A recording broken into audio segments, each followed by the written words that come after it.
Good evening, sim racing fans, and welcome to Concord, North Carolina, and the Charlotte Motor Speedway. Tonight, playing host to round 6 of 8 on the 2015 Season 1 Championship for the Real Sim Racing Outlaw Truck Series. Tonight's North Carolina Education Lottery 250K. Up in the LSRTV broadcast booth this Wednesday evening alongside of myself, Evan Pasoko, is Justin Rose now, and our driver analyst is Brian Macklin. Gentlemen, very, very exciting race on tap tonight. We saw the Cup guys do battle here under the lights just 2 nights ago. These trucks equally as so, if not more exciting, Justin, and this truck series has been putting on quite a show. One driver in particular has been stealing it, and he sits second right now. That's Jeff Ward. Yeah, Jeff Ward, the hottest driver in all of the Real Sim Racing series, whether it's the Full Throttle Cup series, the Asphalt Assault series, or even in this, the Outlaw Truck series, has put on a dominating performance over the last 6 to 8 weeks or so in all races. And then you also have the team on the rise that is the 2 drivers that complete the podium right now in this qualifying session. That's going to be Anthony DeBarro and Mitch Rollo from the RCO Boomtown Sim Camp. Those guys, a team on the rise, and they're going to be the guys to watch here tonight. Can they end Jeff Ward's dominance? And many people thought that Anthony DeBarro should have gotten his first career Real Sim Racing win 2 races ago, back in round number 3 when we were in Kentucky. That didn't happen. It was Jeff Ward who took that one. Jeff Ward, Steel Timber Sports Chevy, took the race prior to that, as well as last time's event out for round 5 with the Get to Know Newton 125. He looks to do the same tonight. And Brian Macklin, turning to you, our driver analyst this evening, 4-time Real Sim Racing race winner. Jeff Ward was at the top of the board when we hopped into the sim, and you said, what a surprise that 89 sits up there. How do you guys beat that 89 of Jeff Ward? Anthony DeBarro looks so strong, but Jeff Ward's experience has really shown in the second half of these races. We've seen other drivers lead laps. Last time we were out, it looked like Stefan Marinak, championship leader, could have won this race, was up there and led laps, but it always seems that Jeff Ward puts that 89 machine in the correct position late in the going. Yeah, are we talking about Jeff Ward or are we talking about Kyle Busch? Because when I look at him in this Asphalt Assault series and then the Outlaw Truck series, that's who he reminds me of. He reminds me of Kyle Busch. He comes in here, he's fast every single week, he's fast at every track, and he wins all these races. For these other guys to beat him, they're going to have to beat him on strategy. It's been proven you can't beat him on outright speed, so you're going to have to be smarter than him and make a different call on pit road and try to put him back in the pack and make him have to work for it and hopefully be able to hold him off. I don't know that they're going to be able to just go out there and flat out outrun him. That doesn't seem like it's going to be possible at this point, so you're going to have to try something different. But for those that weren't with us 2 weeks ago for Race 5 to Get to Know Newton 125 at the Iowa Speedway with the Real Sim Racing Outlaw Truck Series, it was Jeff Ward who started P2 as what he sits right now in qualifying, who went on to win after leading 82 laps. He led over Jose Gonzalez, Matt Lacrosse, Mitch Rollo, Christopher Hurlow, rounded out the top 5. Stefan Marinak, a name we want to talk about, Justin Rose, now came home in 6th position. He is your championship leader. You look at Jeff Ward, that 89 has won 2 out of the last 3 races. He's won 3 out of the 4 starts, but that's the key, out of 4 starts. Tonight is round 6. He missed the start, and because of that, despite how strong that team has been, Jeff Ward is 63 points off the top spot and 9th overall. Stefan Marinak was very quiet last week. He did lead laps, but at the end, got a respectable finish of P6. Where does he sit right now? P6 on track. That 24 team equally as so, although they don't have the high win count compared to some of these other guys. They do have a trip to victory lane, 3 top 5s, 4 top 10s so far in the season. Stefan Marinak going to kill these guys with top 5s. Well, he's kind of like, the Bobby Labonte kind of consistency that you're going to see here out of these drivers here. Stefan Marinak, a fast driver in his own right, Evan and Brian. Stefan just really is a consistent driver, and like you said, he's killing everybody with top 5s. And you look at a driver like Jeff Ward, who is no doubt the hottest driver, but sometimes, like we've seen, especially at, I do believe, Richmond in the Cup Series, kind of fell by the wayside a little bit because of some luck not of his own making. So, I mean, it's really kind of boom or bust for the 89 Steel Timber Sports Chevy, but with Stefan Marinak in that number 25 truck here this evening instead of his usual 24, he's got, he's just looking to bide his time, make laps. He's got a decent points lead in the as far as the standings go, so he can actually afford to just kind of ride around, take what's there, and not necessarily have to push the issue, especially like Jeff has to.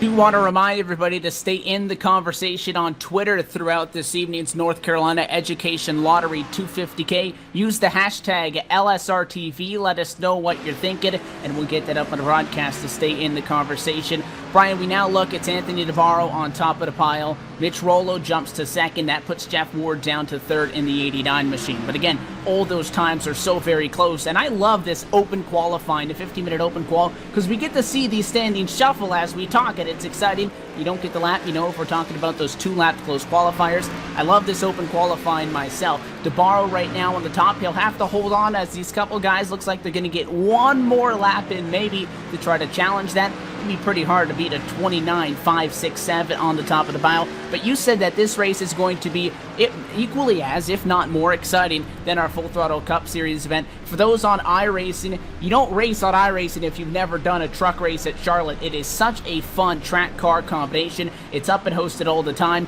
and that's why we see it tonight. It should be a great race for sure. Oh yeah, this is going to be an absolutely amazing race. The trucks are more aero dependent than the Cup cars. There's going to be a lot more drafting going on than we saw Monday night. Granted, the Monday night race was amazing. They put on one heck of a show there, but these guys are going to stay a lot closer together throughout the entire race. I don't think you're going to see the tire fall off that we saw on Monday night. I just don't think it's going to be like that at all. So I really expect these guys to be able to put on a good show. I'm excited to see that Anthony DeBarro and Mitch Rollo are going to, what looks to be, take the front row here. Jeff Ward's now going to have a little bit of work to do tonight. He's not going to be starting on pole like we've seen him so many times. And the amount of time he'll have to get said work done is 110 laps around this 1.5-mile intermediate speedway, 165 miles total, and we are set to get this one officially underway. Qualifying down to a close, these trucks hit the grid, and we're ready for the North Carolina Education Lottery 250K. We'll give you our LSRTV starting grid, go down through them row by row. Anthony DeBarro is going to take that number 46 machine. Pole position, we'll start with that 29.567 atop the pile. Mitch Rollo starting outside row number 1, P2 for the 96. Inside of row number 2, you will find the number 89 of Jeff Ward in that Steel Timbersport Chevrolet, first driver in the 29.6s, and starting outside of him, the number 18 Factory King Shocks Chevrolet of the 18, Dan Murray.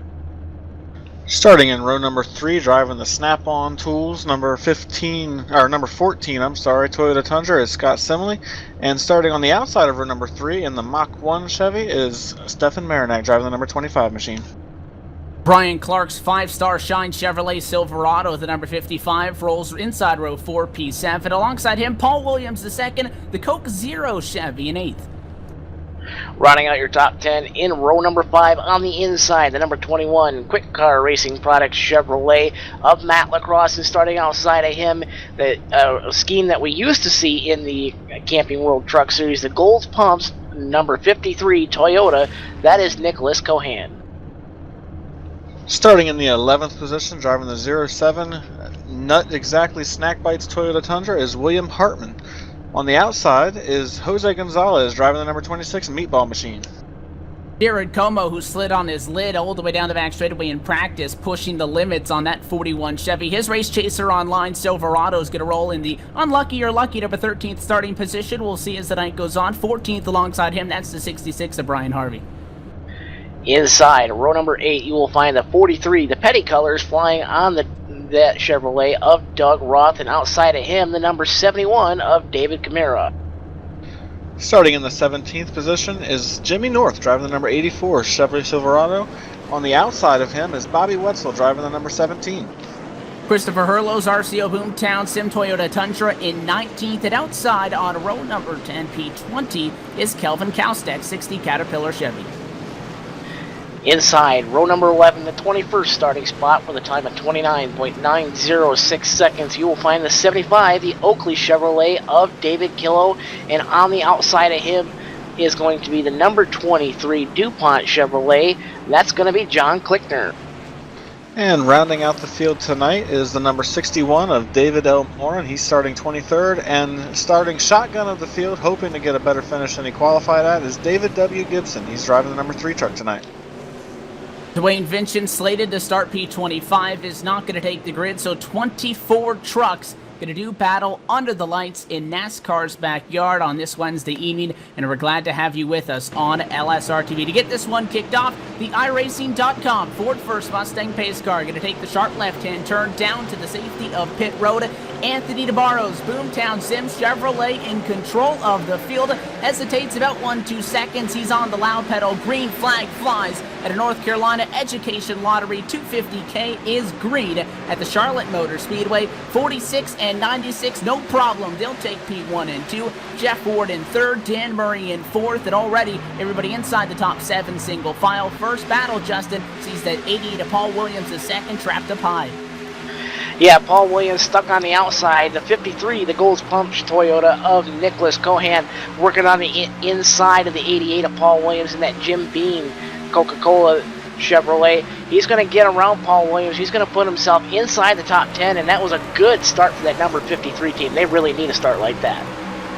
Behind them, now that becomes the first battle. How about Jose Gonzalez, the Puerto Rican meatball machine, down low, up high, the 55 of Brian Clark. And it's Clark who's under the defensive right now as Jose Gonzalez trying to make that pass down low. Everybody up front single filed out, and Brian, it appears that very early on, and something that could be throughout the entire race. 21 machine, Matt Lacrosse is hard in the outside wall. The Quick Car Racing product Chevy, it looked like Brian, he was going to try to follow them on the bottom. He was so much faster than that side-by-side battle, trying to step it up the hill. He planted the fence, and he's holding a couple guys up in the corner, almost 3 wide in front of Doug Roth. Yeah, that just looked like he was trying to make a run to the outside, and he just miscalculated where he was going to put the truck, and now he's got a lot of right side damage. That's really going to hurt him as they are racing really hard behind him. Doug Roth, Jimmy North still side by side as they go through 3 and 4, trying to sort it out. They're also trying to get by the damaged vehicle of Matt Lacrosse here. You take a look to see how beat up that 21 really is speed-wise. He started this race up in 9th. He's 15th right now, and all the way to the outside of retaining wall in 1 and 2 goes that 21. Jimmy North going to make the move down low. 84 completes that pass. Got a peak for P3. Nothing going on quite yet, but that number 18 of Dan Murray took a peek to the inside on Jeff Ward. Didn't do anything with it, and just in the top 7 within 1 second. That is a huge single-file freight train up front. A little bit further back, battle for P11. Brian Harvey has it, and he's got a group of trucks under a blanket behind him. That's going to be the 71 of David Camara, the 41 of Jared Como, in contact with the 07 of William Hartman and the 71 of Camara. Camara saves it, and it's going to allow everybody to get single file, and now we have a battle for the lead, Evan. We're 3 wide back outside of the top 10. It's all up front, though. Anthony DeBarro's number 46, who led into quarter number 3, just did not get down. Got stuck up on the outside line. Brian could not get to the accelerator, and in the blink of an eye, goes from P1 to P8. Just like that, the big winner, Jeff Ward's 89 Steel Timber Sport Chevy out front on lap 6. Yeah, I'm really confused as to what happened there with Anthony DeBarro. It looks like he tried a different line. Maybe he thought he could make something work up there by the outside, and when he realized that there just wasn't any grip up there, it was too late, and he had to back it down so he didn't hit the wall. I'm not really sure what he was doing there, but hopefully he knows not to do that again, because that really hurt his chances here early on.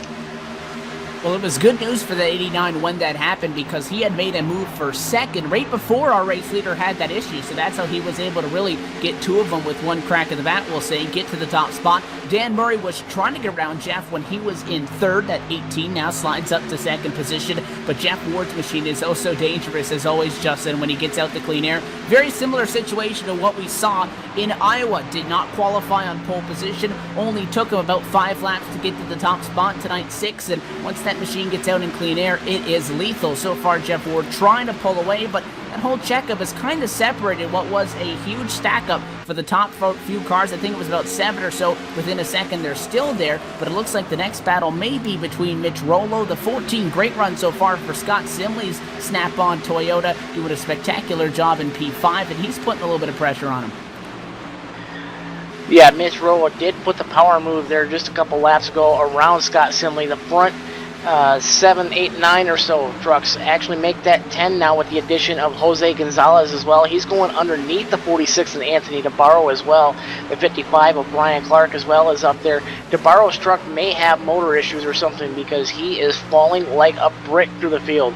He has actually now lost the lead draft. He's about 5 or 6 truck lengths behind the Meatball Machine, who himself is about 6 to 7 truck lengths behind the 55 of Brian Clark as well. Got a good battle going a little bit further back there. You got Jared Como in the 41, who's under attack from the 07 of William Hartman and the Not Exactly Toyota, with flying the Menards colors on the side of that machine as well. Como drafts a little bit further ahead of the 07. Why I keep trying to call him the 00, I have no idea, Evan. I kind of guess I feel like Jacob Seelman here a little bit tonight with my math skills, counting off numbers. It's terrible. But the 41 of Como, he's looking to the outside, and he's under attack again from the 07. We'll work on some calculator funding for later on, but you see that side-by-side fight with the 07. He goes down low. Jared Como running in 12th right now. He may slide back to 13th, which is where he started, because that 07 of William Hartman trying to get around him. Como looking to get his second top 10 on the season. Only one so far. The 41 team really trying to get the results that they have wanted, but you see that car struggling on corner exit. Still single file, and it's really hard to look away and dismiss all these guys up front, even though they're single file, because they're just so close together. But Justin, you were talking about the damage there on Anthony DeBarro's machine. Not all that bad if you look at it cosmetically, but he slid to P10. You look at Matt Lacrosse, who knocked the fence down earlier, he slid to P20. And I want to throw it to you, Brian. You said before that these trucks are a lot more aero dependent than the Cup cars. A little bit of contact, it appears that that's proving true tonight, because that has really hindered those trucks. Yeah, they just cut a completely different box through the air, and it really hurts their chances if they hit the wall and then bend the fenders in. The best thing they can do is try to get in there and tape it up, and hopefully they can get it fixed where they can be somewhat competitive. I have to say, though, I'm very surprised these guys are staying so calm and collective at the front right now. I really figured that these guys would be racing pretty hard, as we have a replay going up for you guys right now. Yeah, what you're going to see on the replay is the 55 of Brian Clark. He's going to pancake that right side of that machine, and he's going to start falling away from the lead pack. He's 2.5 seconds off the leader, and that gap just keeps growing corner by corner. You can see a lot of splitter damage to that right front as well, and very tough luck for the 55 of Brian Clark, who is really showing some speed here in the early going. And that is a pretty big lick on the right front of that machine. He continues to go on, and so far clean and green, with the exclusion of a couple of wall pumps here and there. But other than that, nobody having any severe trouble. All 24 trucks that started this race still on the lead lap within 8.5 seconds of each other. Jeff Ward trying to get a little bit away from Dan Murray. That's making that 18 kind of slide back into the grasp of the Mach 1 Racing graphics machine of Stefan Marinak, who is third right now on the racetrack. How about a side-by-side fight, though, just outside the top 10? Doug Roth, the Petty Blue STP Oil Product Chevrolet, down low, and its teammates up high not having much luck. Justin, the outside not the place to be. Jared Como, as well, Christopher Herlo trying to fight him off, and it looks like Jimmy North going to join the party down low. We're 2 wide, 2 rows deep in 1 and 2. Indeed, we are 2 wide, 2 rows deep. Doug Roth going to get clear of the 41 of Como. Almost has to put a slide job on him. Como now looking to the inside on the crossover. He's going to go to work on the 43 as well. Dives it down onto the bottom there, and just has a little bit of an arrow push problem there with the 43 of Doug Roth on the outside. And you're going to see Jimmy North now stick his nose to the inside of Como as well. The 87 of Christopher Herlo got in the wall big time that last time by. North now door to door with Como into the corner, gets the edge rolling through the center, and does clear the 41, so now moves Jimmy North up to the 14th position on the racetrack.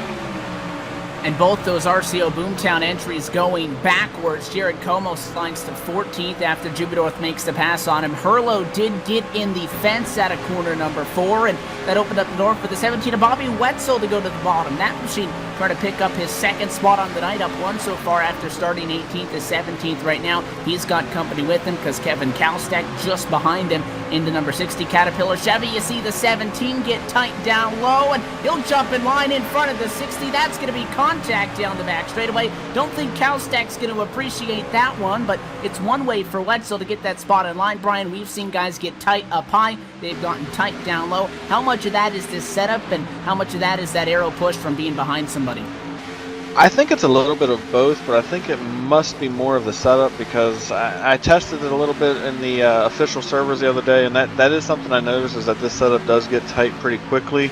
Unfortunately, being behind these other trucks and trying to cut through the air with having all of them in front of you, that doesn't make matters any easier. So the further back you are, the tighter it's going to be.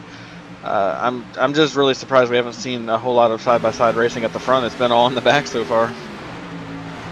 It is still Jeff Ward, more side-by-side back, right around those couple of drivers we were talking about. The two that made contact not all that long ago. Justin, the 16 machine, going to go to the bottom once again. So Wetzel was flying up, tried to make a move on Christopher Hurlow, got tight down low, and now he finds himself on a flip hand of that because he's on the defensive, and that number 60 machine of Calstech looks like he's almost got him clear in 317 going to fight back, but can he get it off the corner? Keeper going around, he does, and they'll be door-to-door, but again, in the fence, off of 4, once again, tight, he'll lose that spot. It looks like David Camaro going to get around him as well. Yeah, David Camaro getting around him. The 17 of Bobby Wetzel just kind of kisses the outside wall. It's enough to slow you down. You lose your momentum a little bit. What he did there going into 3 that last time by is he drove that truck really deep in there and tried to really kind of keep it rotating through the center of the corner. Couldn't make it stick, and he had to lip because otherwise he was going to plow the outside of turn 4, especially here at Charlotte.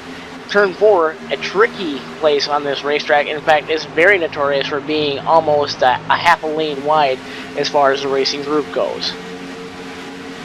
So we work right now lap 22 under green flag conditions. Jeff Ward still atop the pile. This race 110 laps. Brian, what is that going to put these guys in the range as far as fuel mileage goes and strategy? Well, they should be able to go about 45 to 50 laps on a tank of gas, so they're going to have to make at least 2 stops. They could make the second stop where they just take 2 tires and enough fuel to make it to the end, but I don't know that you're going to want to take 2 tires. That's going to be an interesting call, but it might be the way you have to beat Jeff Ward tonight because, like we said earlier, the only way you're going to beat him is by beating him on strategy and on pit road, and right now he's definitely proving he's the man to beat. He's out front and he's starting to pull away. We do have a battle for second place here. Dan Murray and Mitch Rollo starting to heat up a little bit. Mitch Rollo is going to look to the inside. He decides better of it and is going to stay in line as they go through 1 and 2. And a couple of fights going on, the 18 and the 96. That is that fight for second. Mitch Rollo still behind Dan Murray's machine. We talk about tire fall off, and we said that it wasn't going to be all that bad. Well, I'll give you an example for our race leader. Jeff Ward, the first time around at full speed on lap number 2, ran a 29.8. Last time, a 29.9. That's not a whole lot of fall off for a 2-tire call to, really be a drastic thing. Still, it would be a gamble, but that certainly leaves the possibility open for something like that, Justin, as they go side by side for second. The 18 really tight off the corner. They'll hang on to it, and they are right door to door. Yeah, Rollo door-to-door with Murray in that Factory King Toyota. He's going to yield position, but that's going to allow the 25 of Marinak and the Mach 1 Racing Graphics Chevrolet as well to stick his nose in there. You got 3 teams all battling out. You got Murray from Steel Horse, you got Marinak from the Wolfpack, and you also have Rollo from the Boomtown crew. You got 3 solid teams going at it there for P2, and give the edge to Rollo. He's kind of saving his tires. So he's going on board the 14 of Scott Silmy, looking ahead towards the 18 and the 25, battling for position as well. Door to door for those guys going in 3. Murray is not yielding that position to Marinak as easily as he let Mitch Rollo go. Coming out of 4, it's going to be a drag race to the stripe, and it's going to be about a dead heat. Give the edge slightly to Stefan Marinak by just 13 thousandths of a second that last time by, Evan.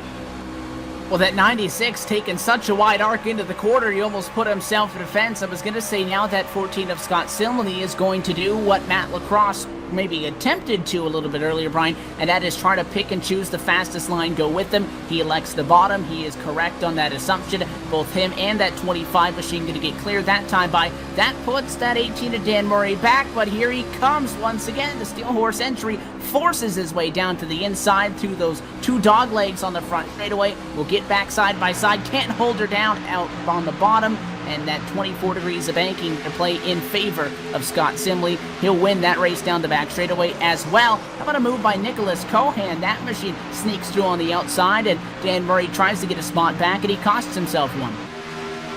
Yeah, you could really see the center off there coming out of turn number 2. Scott Simley took off like a rocket ship, and that kind of allowed the 53, the Golds Pumps Toyota of Nick Cohan as well, to really kind of take advantage of that loss of momentum by the 18 of Dan Murray. Goes around him as well, and Murray just going to have to collect himself and start working his way back up to the back bumper of these guys. But Evan, I got to tell you, and Brian as well, Jeff Ward's just driving off in the sunset. He's opened up a 3/4 of a second gap over Mitch Rollo.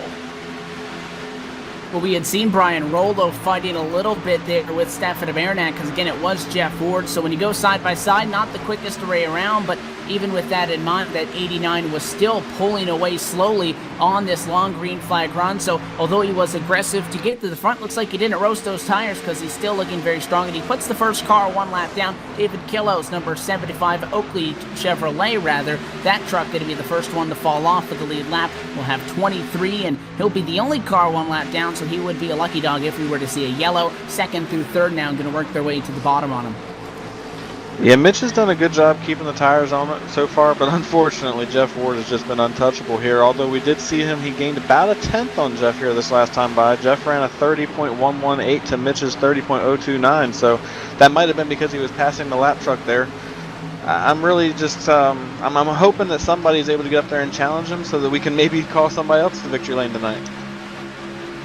Well, Jeff Ward right now looking like he'll go 3-4-3 in the last 3 Real Racing Outlaw Truck Series races. Down low, nice and clean. Very nice pass by that 25 of Stefan Amernak. Dove it low. No real major challenge for the Mitch Rollo camp. He takes a spot, slides up in a second, and they don't waste any time fighting with each other. They get single filed out and continue to chase Jeff Ward. We're now working 32 laps in and still clean and green in the North Carolina Education Lottery 250K at the Charlotte Motor Speedway with the Real Sim Racing Outlaw Truck Series 2015 Season 1 campaign. Going to take this moment to step away for the first time. More action from Concord just on the other side.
Trucking has always been a part of me.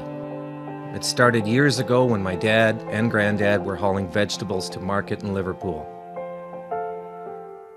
The family immigrated to Canada in the late 60s and settled near Alliston, Ontario.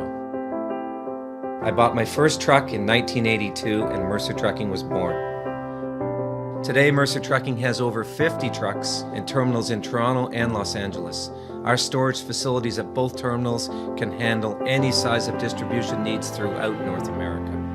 We service the continental U.S., including Hawaii and Alaska. We run over 120,000 miles per month and some of the best equipment on the road today. We specialize in less than truckload shipments, show freight, we do rush team service deliveries, and haul your refrigerated or heated product. Our regular team service from Canada to California is second to none, and our staff and drivers are among the best in the business. I'm proud of our people and what they can achieve. Trucking is in my blood, it's my livelihood, and it's what I do best.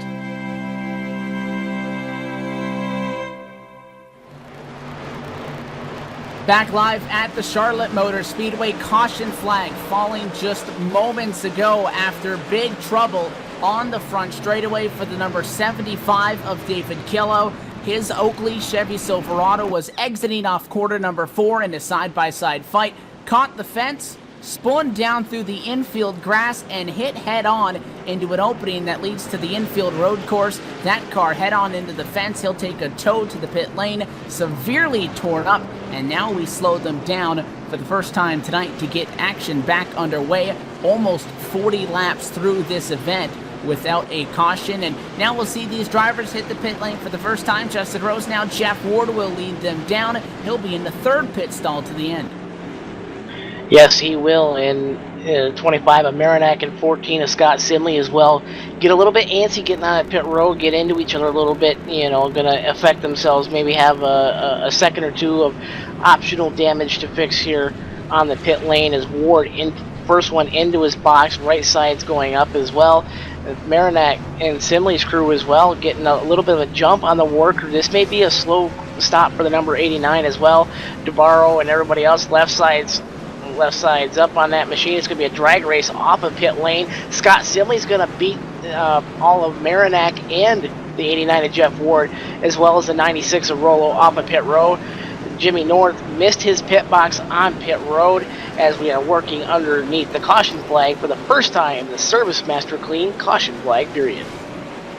So we were talking about some tire strategy. Don't really see it on this one, Brian. Everybody takes 4, and typically what you'll say is the guy that sits on pole is going to have the best chance of doing something here on these caution flag pit stops. Anthony DeBarro's number 46 had that, but he was 6th position. Scott Simley's 14 team and Stafford Marinac's 25 team just straight up beat Jeff Ward, and they both beat right at the pit lane, cycling the 89 back to 3rd. Jimmy North, you did see that car exit the pit lane first. He did not go into his stall. The DuPont Chevy back down this time for service. He'll probably enter back P23 or so, near the back of the lead pack when he gets back out there. But how about Simley and Marinac? Both started 5th and then 6th respectively. They'll take up the front row together for this next restart.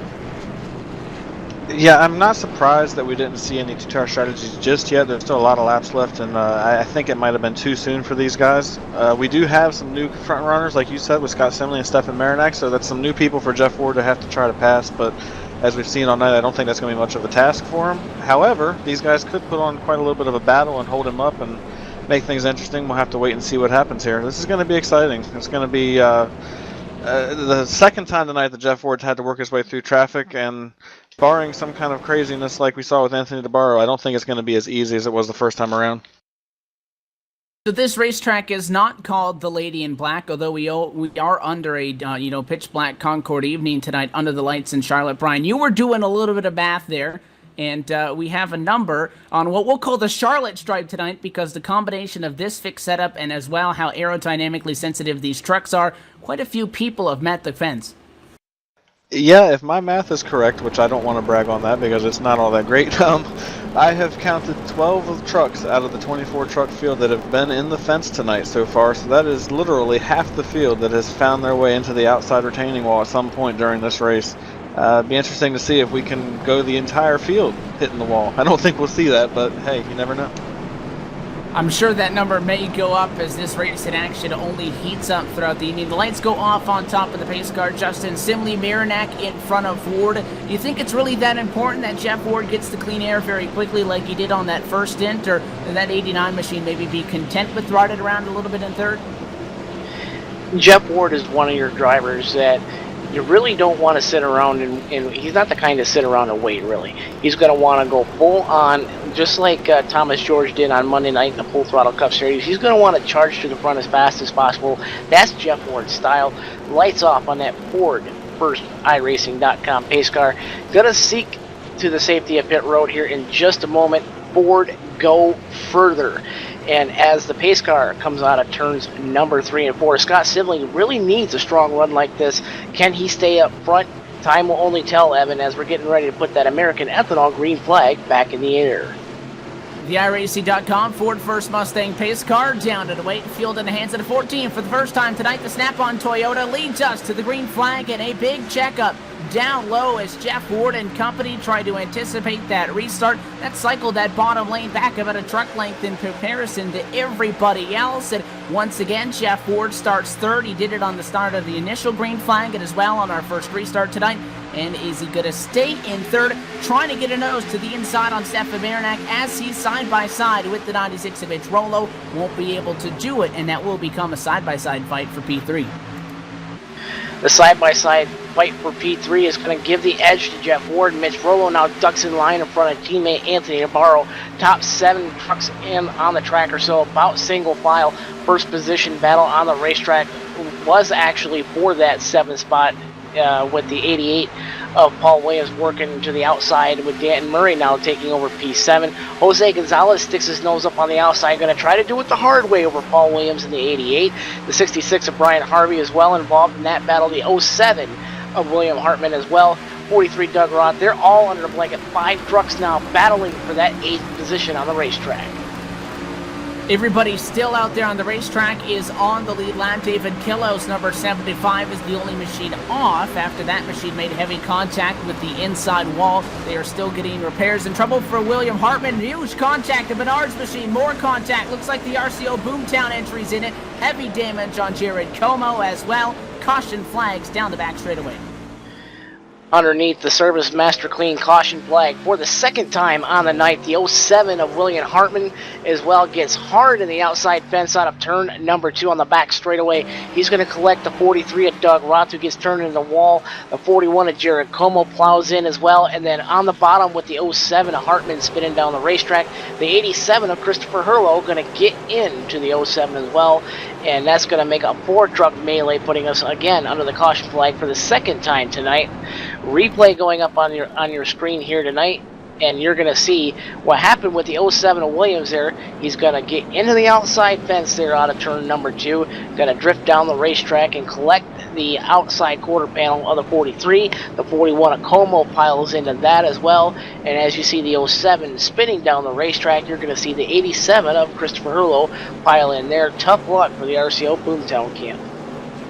You had 2 machines involved in that one. That was quite the spectacular wreck there with the 07 on the side and doing a couple of rotations down the back straightaway before ending up on the apron. Brian, I'm going to say that was either a little bit of net code to get it started or that machine blew a right front tire because it just shot straight up to the outside wall like the 66 had doored him, but it appeared that at least they did not make contact on my end of things here, and he ended up in the fence pretty hard. It's, netcode. It's something that we talk about a lot Friday nights on LSRTV with the iSuperspeedway.com racing series, plate track racing, the side draft also very important there, but as well tonight in its own regard, side drafting is very important. The drivers know of the existence of this netcode, Brian, that, it's a sin. You can't really get on each other's door all the time. Is there really anything that the driver can do to, try to give each other a little bit more room to try to prevent something like that, which is really out of their control, or you just have to race like that's not a thing and get right on his door, and if it happens, it happens, and there's really nothing you can do about it?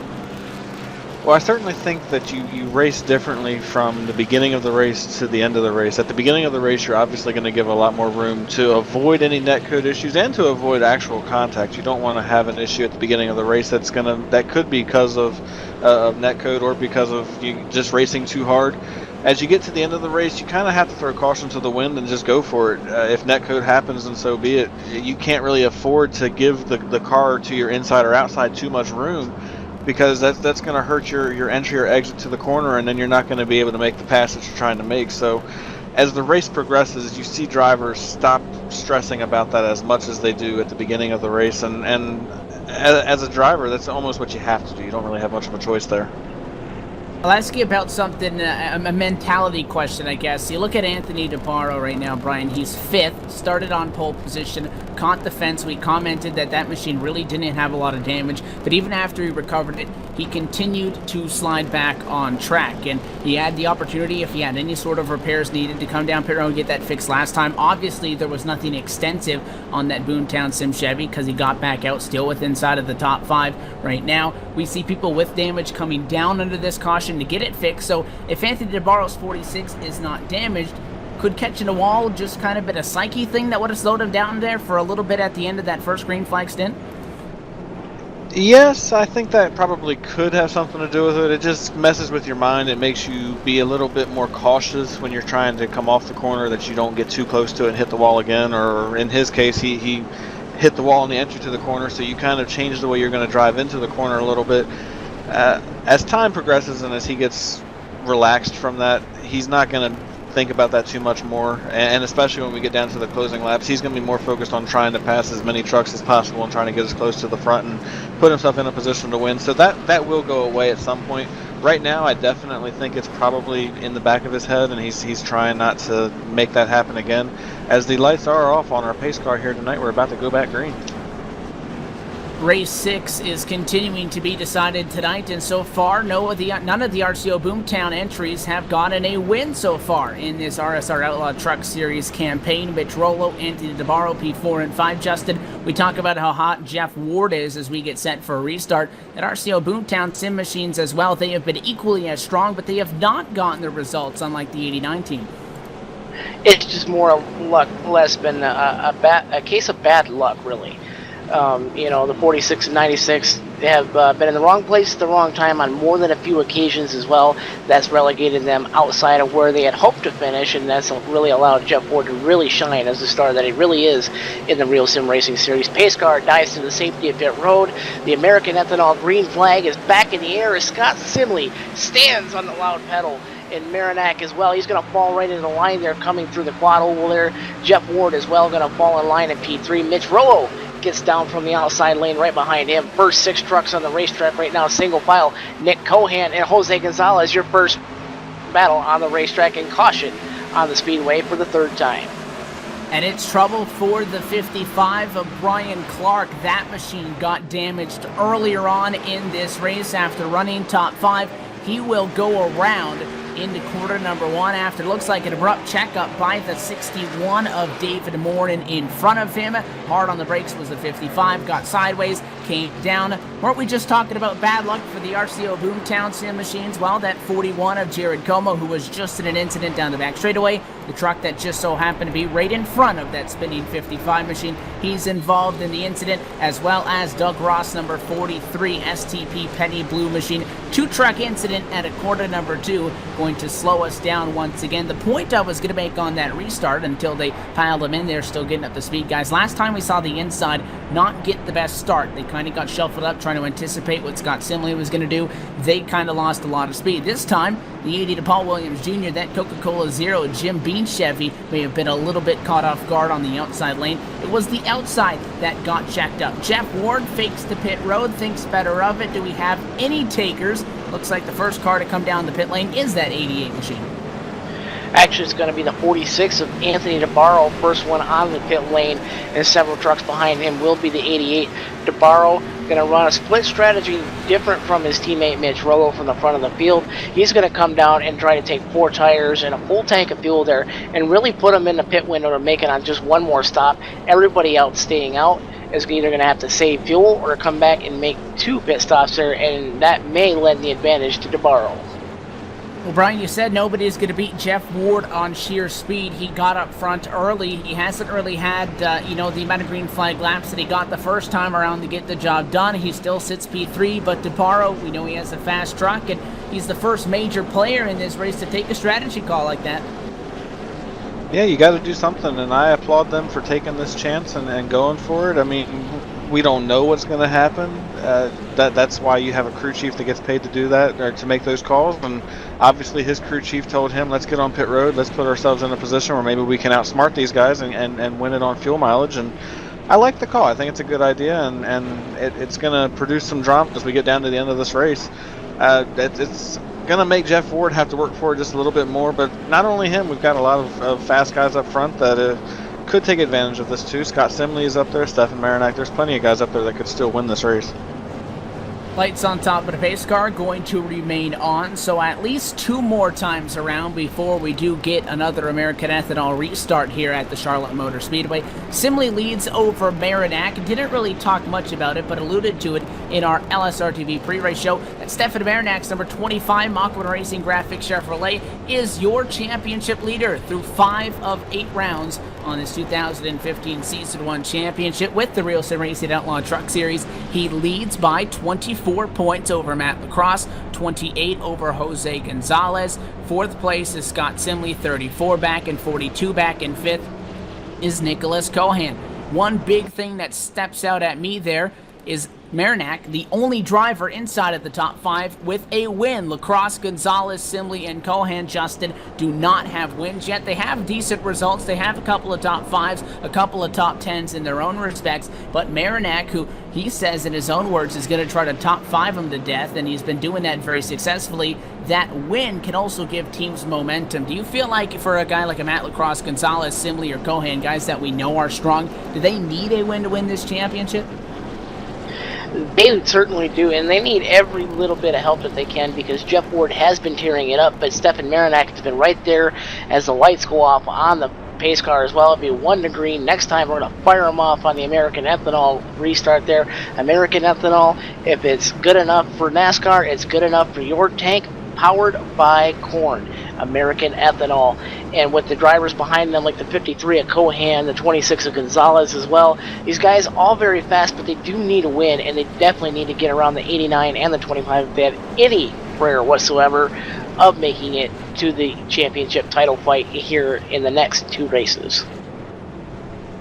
He'll stack them up. Simley, Marinac, Ward, and Rollo. These are the top 4 as they have been for these last couple of restarts. We went 40 laps clean and green, and within the last 15, a handful of yellows have slowed the pace of this evening's race. Good news is for these drivers, once we take the green flag here one more time around, going to be halfway through the North Carolina Education Lottery 250K. They've been clutching it under the yellow, trying to save some fuel. Now they're going to have to pop her back in second gear and get ready to rock and roll. Scott Simley, once again, going to be the control truck for this restart. Pace car down and away. About a 1, 2, 3 second now hesitation. He is gone, and a great restart for the truck on the outside of row number 1. Excellent anticipation by Stefan Marinac to slide in for second. Ward gets third. It's 4th on back where the fight is.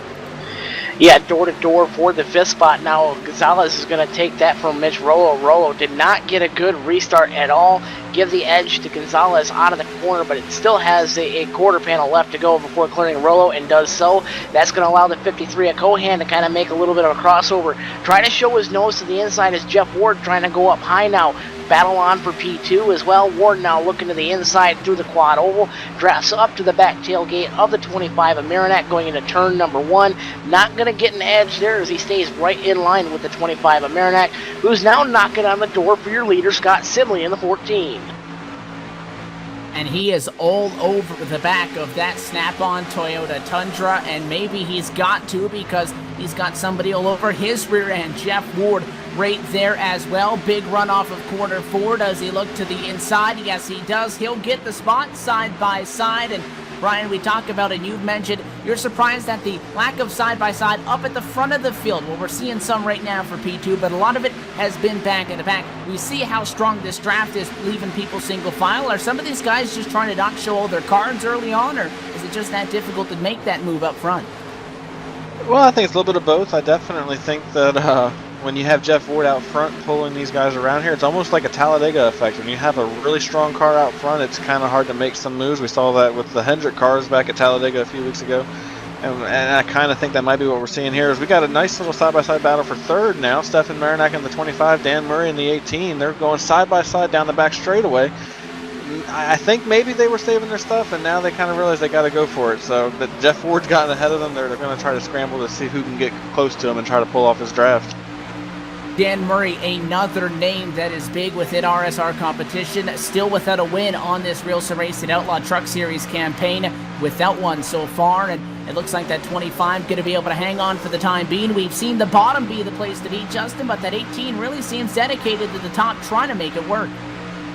Dan Murray's been one of the few drivers who can make it work on the outside. He's doing it the old-fashioned hard way around the outside here at Charlotte, as he's now door-to-door with the 25 of Marinak and that Mach 1 Chevrolet. Gonna stay door-to-door off of 4, and it's gonna be a drag race to the stripe. Marinak's gonna have the edge by a nose as well. The 96 of Rollo, the 26 of Gonzalez, and the 53 of Cohan as well, stacking up behind these two, battling for position and driving off to the sunset. Battle for the lead. Three machine around hard. David Gibson, big impact in quarter number 4, I want to say. That Chevrolet is turned around, and heavy damage. It's quarter number 1 and 2 where that trouble is going to strike. And I was looking through, I was going to take a peek, Justin, where we have seen a lot of excitement, and that was just outside of the top 10, and I just so happened to find that number 3 machine. He hit the fence on his own going into quarter number 1, came down, collected David Camara, the 71, didn't necessarily get a lot of damage, a little bit of right side damage, but the 3 shot up the hill and pile drove that outside of retaining wall. Caution flag is out, and that's the second time somebody has hit the wall by themselves in 1 and 2 and nearly wrecked. Earlier it was one of the RCO Boomtown machines, and this time it's not going to end very well for the Gibson camp. Tough luck for the number 3 of David Gibson. Really needed a strong run to get himself into contention as well, to be in the top 5 in points. And that's going to put us under the Service Master Clean caution flag for the 4th time here, 5 laps past halfway, Evan. And we're going to need to hurry up and do a full field rundown here when everybody gets done with pit road. Scott Simley going to dive it down to the pit lane as everybody looks like they're going to be coming down for some service. Brian, last time we were down, it was after a full run. This time, not quite. Is this when we see some strategy? Yeah, you'll probably see a couple of guys take 2 tires. Anthony DeBar, the driver that was on pit road last time, he topped it off and got his 4 fresh tires under our last caution. He stayed out here. He's going to go up there and take this lead and try to hang on to it. Everybody's on pit road now. We're watching to see if anybody's going to take 2 tires. We do have a 2-tire stop in the back. It's Jose Gonzalez. It looks like also Jeff Ford took 2, but he's not going to beat Jose off pit road. Jose Gonzalez is going to win the race off pit road here. So there goes the neighborhood. In a complete shuffle up of our standings, a lot of 2 tires, but Anthony DeBarro, who played the strategy call last time, he'll put that number 46 Race Chaser online. Boomtown Sim Chevy to the front at Charlotte, now 62 laps in. We're going to take this moment under the caution flag, and now that we're past halfway into North Carolina Education Lottery 250K to go, LSRTV nonstop will be back for the restart in Charlotte.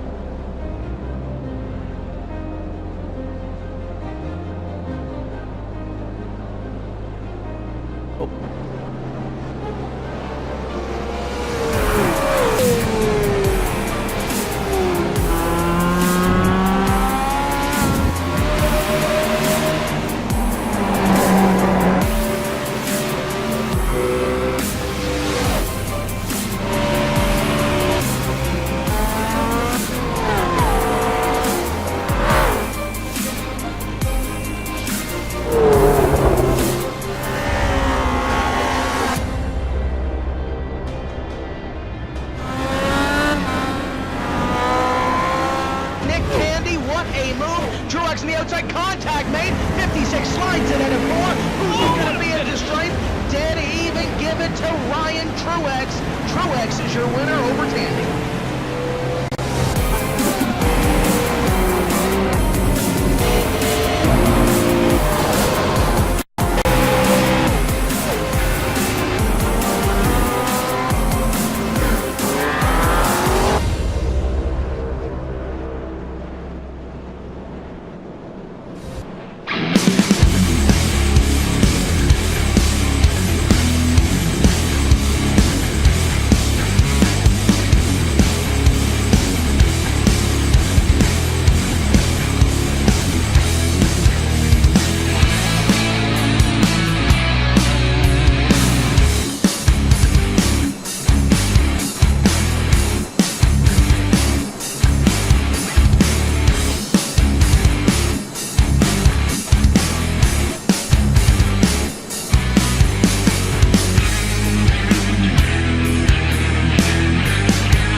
Back live, and the American Ethanol green flag back in the air. Brian Clark's number 55, Anthony DeBarro's 46 up front. Both trucks taking no tires, staying out, and it looks like DeBarro, aggressive move down to the bottom. Justin, they have some company, though, up there with that call. Boomtown Sim is up front, and they're trying to kind of spoil the show a little bit from everybody that just came down pit road the last time by. 5 trucks staying out. First one coming off of pit road with just 2 tires will be the 26 of Gonzalez, who's now working to the inside of the 87 of Christopher Hurlow. Battle for P3, and again, move the 46 of DeBarro to the point, but again, battle on for P3. Hurlow has it, and he's not willing to really give it up to Jose Gonzalez. He's digging hard on the inside, and it's going to be 3, 4, almost, about 4 wide for a moment before everybody thinks better of it. 3 wide a little bit further back to 89 of Ward, really forcing the issue with the 41 of Como as well. 14 of Scott Simley up on the high side, and really having to throw on the big binders there out of that little scramble there out of 4. The 96 of Rollo going to be a big loser in that, as he had to check up big time for his teammate. That 41 slid high, and the 96 got sideways, trying to not get put in the fence by that number 46 Chevrolet. This is a huge melee of cars. We knew it was going to be fun when we had no tires, 2 tires, and 4, and the contact continues. How about the 21? Matt Lacrosse going to move the 71 up out of the way. 3 wide out of corner number 4. In the middle there is Kevin Kalstek, and it's not going to work for the 71 machine. Kamara in the fence, hangs on to it. We're not done yet, though. How about the battle for 5th on back? 2 wide, 2 rows deep, and it's Jose Gonzalez with the push from Jeff Ward down low, trying to make some headway. Yeah, you got 2 guys from the Wolfpack, and strangely getting a little bit of help is Gonzalez with the help of the Steel Horse entry of Jeff Ward. It's the 2 Wolfpack drivers battling it out for the 5th spot there. Edge to Marinac at the stripe by about half a truck length as well. Scott Simley, who also led laps in this race there in that last stint before stops under the caution flag for the 4th time. He is up there on the high side, showing his muscle as he now gets around the 26, the 3 wide machine as well. 3 wide with the 89 as well. Everybody thinks better of it, gets out of it. Gonzalez now on the high side, door to door with Jeff Ward, now battle on for P7 or so. Stefan Marinac has been flexing the muscles with those 2 tires, but it was Jeff Ward who went down low on Jose Gonzalez before the 14 of Scott Simley cleared him there. And Brian, both the 25 and the 14 getting around the Puerto Rican Meatball Company Chevy Jose Gonzalez on the outside that last time by. Now we look at Paul Williams II in the 88 going down to the bottom. 2 tires and 4 tires, you can see the difference, but although they fight, they're allowing Anthony DeBarro to pull away. That number 46, 1.5 seconds ahead of Jeff Ward, who's faster than him, but he's got a lot of traffic to get through to get to him. Yeah, I don't think there's much of a speed difference between 2 tires and 4 tires, but what happens is when you have 4 tires, you have more grip, you can make more moves and be more precise with them than those that are with 2 tires, and I think that's what we're seeing here. The one thing I'm really surprised at is that Jeff Ward has not moved up hardly at all since they went back green. He's still sitting back in the 7th position. I believe he restarted in the 9th position, so he has not made much ground at all, and it has allowed, like you said, and we have a caution. The 71 is around. David Camara, he is around on the front straightaway.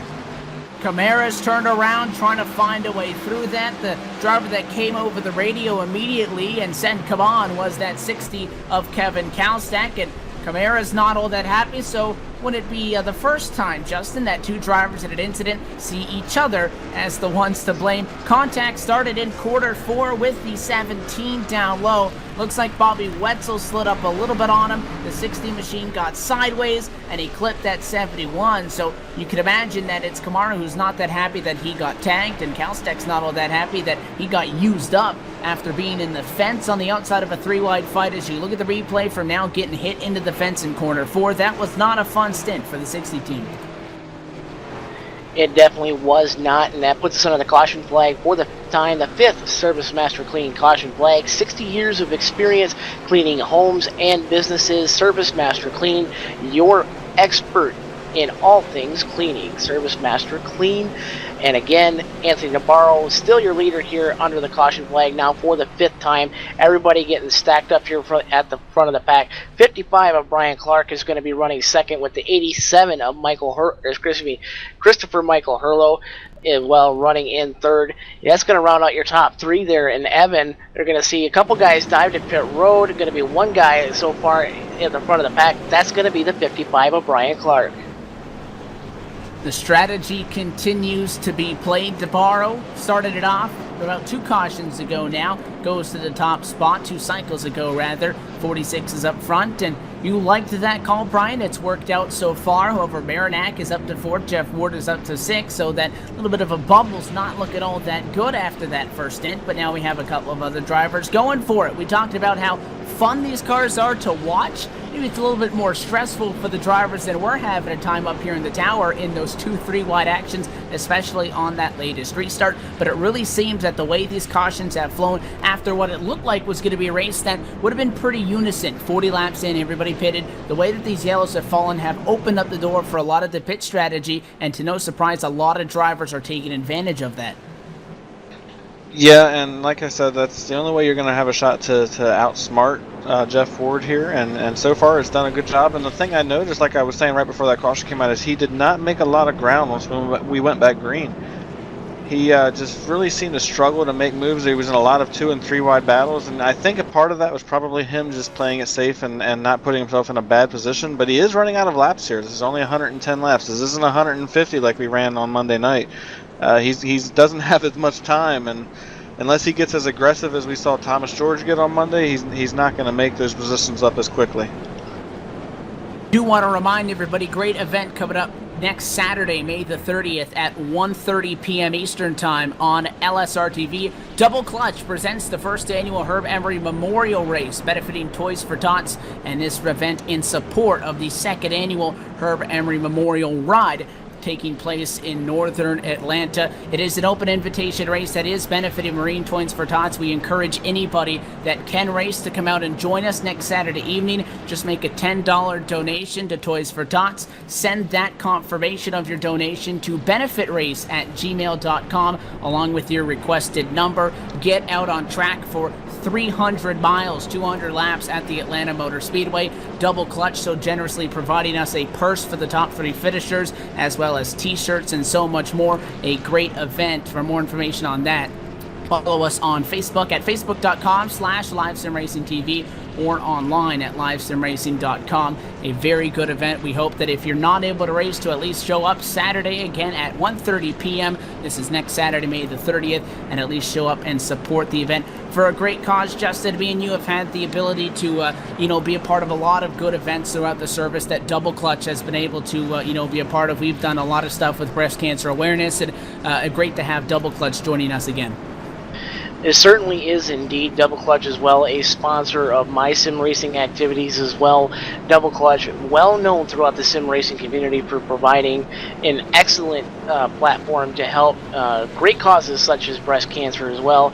I also know they also had a hand in the Prater Willie benefit on ETV Live back in those days as well. Lights off on the pace car, getting ready to fire everybody back off here in about half a lap or so for another American Ethanol restart as well. The 46 to borrow up front alongside of him, the 87, his teammate Christopher Hurlow, and right behind them is going to be the vaunted 88 and 25, as well as going to be Paul Williams and Stefan Marinac, your points leader as well, and right behind them will be 14 of Scott Simley and the 89 of Jeff Ward. These 6 trucks here really have the strength to do it as well, but something I noticed on the last restart, Evan, the 53 of Nick Cohan, he's really capable of making them power moves as he went 3 wide into the grass to actually get around a couple of trucks here on that last restart.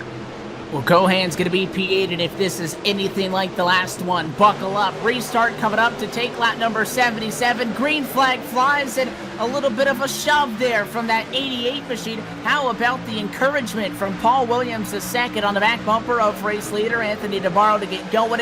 The RCO Boomtown Sim entries after having 2 trucks involved in an incident and 1 attempt at it down the back straightaway earlier on. 2 of them now sit P1, P2. How long does that last? Because this 88 has come to life, and a small hesitation, Brian. Paul Williams may have been able to force it to the inside of Hurlow. He thought better of it, and that 1 second of hesitation opened up the door. Stefan Marinac going to try to capitalize on it.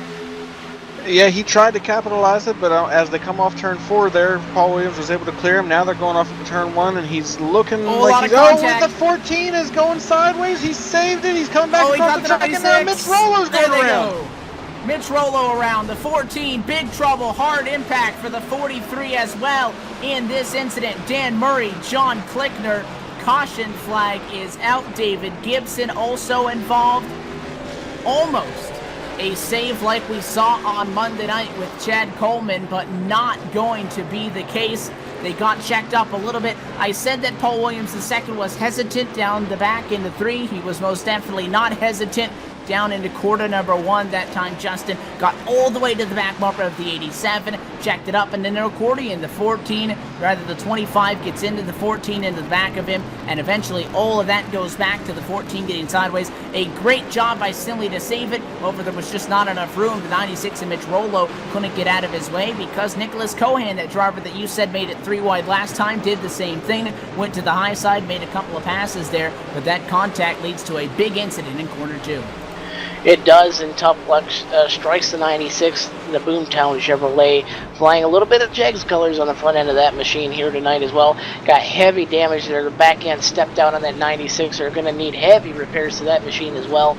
And Mitch Roller just kind of ran up on the back of the 14, just really couldn't lift in time, really, and that's what really puts us under the caution flag here for the 6th time here tonight, the 6th Service Master Clean caution flag on your damaged trucks all coming down pit road. And tough luck as well for Scott Sinley. He really needed a strong run here tonight and really was showing his muscle amongst the best of the best that you see in the Cup Series on Monday nights here on LSRTV, and he's going to bring it to pit road with heavy front end damage on that snap-on Toyota.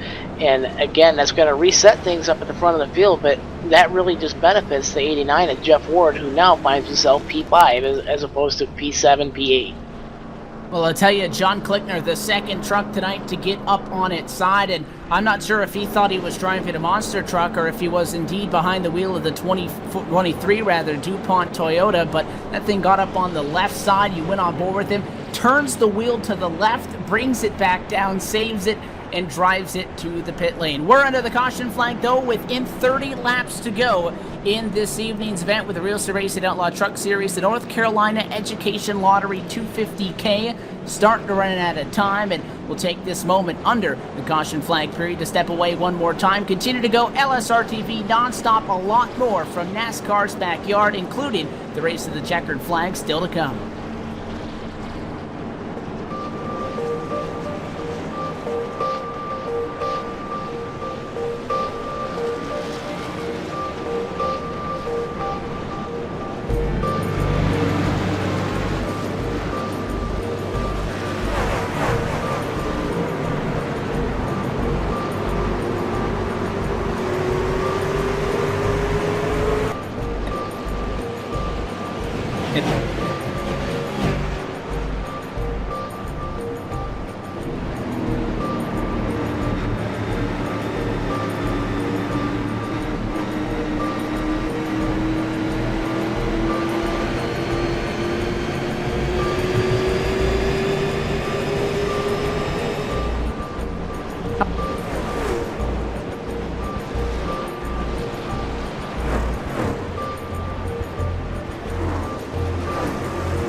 Back live at the Charlotte Motor Speedway. The lights are off on top of the iRacing.com Ford First Mustang pace car, whose got a lot busier in the second half of our North Carolina Education Lottery 250K than it was in the opening stages, but the lights are on and the action's starting to heat up here with inside of 30 laps to go. Could this be the final restart? There's RCO Boomtown Sim Machines on the front row and a lot of hungry hounds behind them.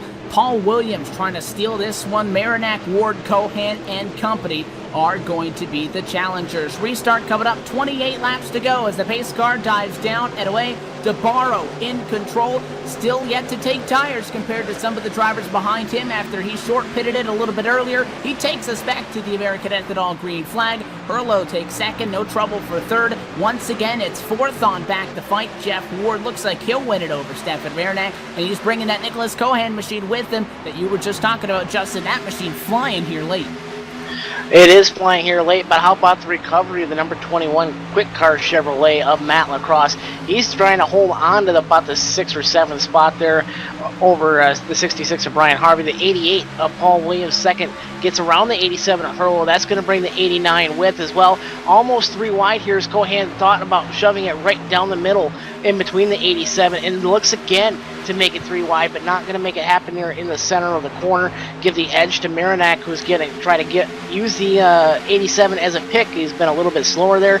And Ward now inside of the 88 of Paul Williams for the second, for that second spot there on the racetrack. Door to door off a turn number 4 coming down to the stripe here, completing lap number 84. 26 laps to go here at the Charlotte Motor Speedway. Give the edge to Paul Williams at the stripe. Brian, the more they fight for second, the more Anthony DeBarro pulls away. He needs everything he can with those lack of tires, and Marinac is setting a pick. That's exactly what he's doing on Nicholas Cohan. Cohan was faster than him. The slower truck of Christopher Hurlo holding him up, and now, bad news for the 46. Paul Williams and Jeff Ward are clear. Yeah, he was really liking what he saw when they were side by side behind him because that was allowing him to get away and build a gap up here. Now they're single file, and if I know Jeff Ward well enough, he's either going to try to make quick work of this 88 or he's going to get in the line behind him and let him try to pull him up to the back bumper of that 46 of Anthony DeBarro. Right now, it looks like he's going to make a move as they go down the back straightaway. He looks to the inside. Is he going to be able to make the move here? He stays there as they go off into turn 3. He's going to try to pin it to the white line here as they go through 3 and 4. He starts to slide up just a little bit. The 88 gives him plenty of room, and he's still side by side as they go down the front stretch here. The 89 of Jeff Ward edges ahead at the line as they go off into turn 1.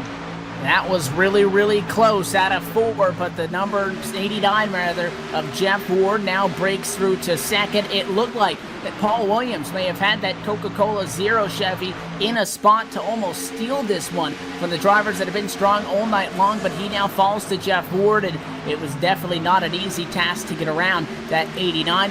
Ward now knows what that Steel Timber Sport Chevy has to do, Justin. It is half a second up to Anthony DeBarro, and he's got just about 22 laps and change to do it. 23 to go at the start-finish line. Still 18 trucks on the lead lap. Nobody in a spot that, if they cautioned, would get them back on. Everybody that's off at lead lap is severely damaged and out of this race. That includes Mitch Rollo, Dan Murray, Kevin Kalstek, David Kamara, David Killo, and William Hartman. Hartman's still out there, however, 38 laps down.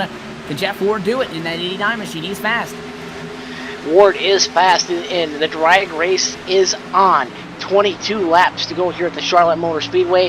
1/10 of a second comes off the lead of Anthony DeBarro. Jeff Ward on the loud pedal and on the charge. He opens up another car length and a half through turns number 1 and 2 over the 88 of Paul Williams, and he is eating up real estate like no other, trying to get up to the back end of that 46 and make it about 7, 8 truck lengths now coming out of turn number 4. You're going on board as well, and you're going to see just how quick that gap is closing between the 89 and the 46. Brian, the Charlotte Motor Speedway is no Las Vegas Motor Speedway, and the fact that this is a quad oval, Vegas is a tri-oval, other tracks where that front straightaway is a progressive left-hand turn, you can defend the inside a lot easier than you can here. Those two distinct kinks, the two distinct dog legs on a front straightaway, always leave somebody the room. They might not, might be not the smartest idea to go for it, but it leaves the bottom open at all times if somebody's going to be aggressive enough. We've seen Nicholas Cohan, who runs 6th right now, go to the grass on that bottom through the tri-oval to get the spot. That's bad news for Anthony DeBarro. We always talk about how hard it is to catch somebody, but how hard it is to pass somebody, being a completely different ballgame. If Jeff Ward really wants to, he can find a way no matter what. Yeah, we might see a pass in the grass and go old school here tonight. These guys are racing really hard. Anthony DeBarro wants to hang on, but we know that Jeff Ward wants to win another one here. So if he has to make a shot or move to the inside and try to go through the grass, I think that's what we might see.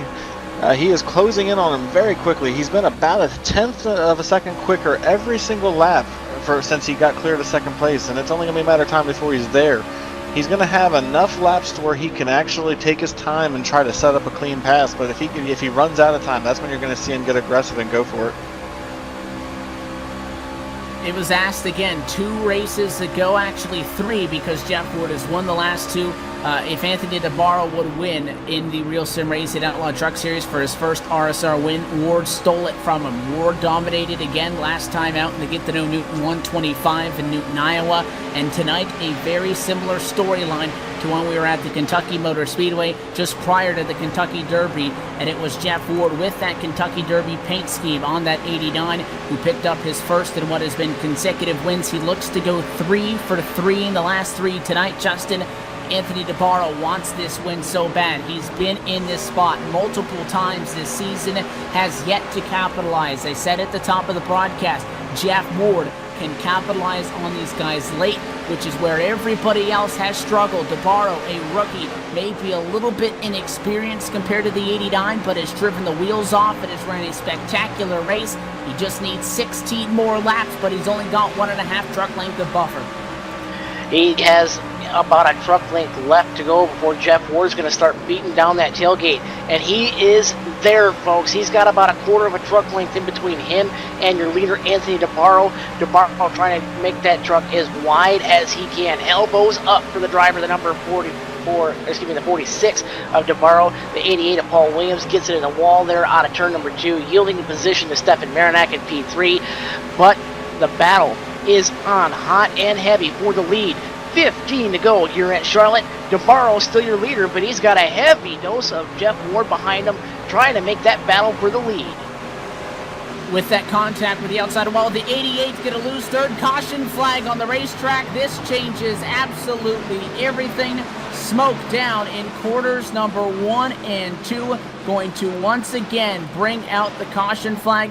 After trouble with Nicholas Cohan, we were talking about how fast that machine was. They had some trouble down into quarter number 1. Contact between him and the 41 truck. You'll see the replay now, and I don't know, that's a close one there, Brian, because the 41 following the 55 in front of him of Brian Clark. Como was not all the way up to the fence, so if you're Cohan, you expect them to be all the way up there, and if you're going to say the 41 didn't, give you enough room, and if you're the 41, you just got driven right into the left rear. A tough one to put blame on, but a racing incident as 2 of the fastest trucks tonight torn up late, and now the finishing of this race may be completely shuffled up once again, as it won't be till at least 10 to go before we get another green flag. Yeah, that was a tough one there. I do believe that you have to kind of put the blame on the 53 of Nicholas Cohan. He should have anticipated that the 41 did not go all the way to the outside line. You cannot just drive through somebody's left rear like that. I don't know that I can put any blame on Como for that one right there. It was just kind of one of those racing deals.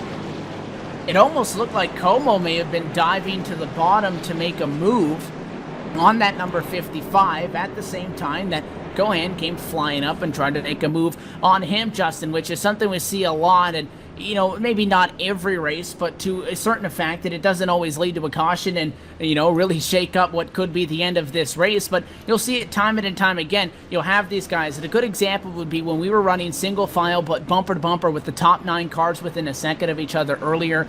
You're so focused on the guy in front of you, if you're not passing him, that guy behind you is going to be trying to pass you, and it's so easy to just happen to try to make the move at the same time, and something like that can happen. Indeed, you can, especially here in Charlotte, where guys were running literally right on the fence just before the caution flag flew for the 7th time here tonight. Ward was following the tire tracks of DeBarro up at the front of the pack, and it's going to be so easy, especially if you lose your bearings for just that split second. That's going to put yourself right into the wall and end your chances to try to take home the win here tonight in the North Carolina Education Lottery 250K at the Charlotte Motor Speedway. and DeBarro up front as well. Going to be 12 circuits to go here, and it's going to be about 10 to go when we fire him back green here. And DeBarro, he's going to have to do everything he can to get as big a gap as he can on the restart, because Jeff Ward's there, and we seen he was literally beating down the door trying to get himself to the lead.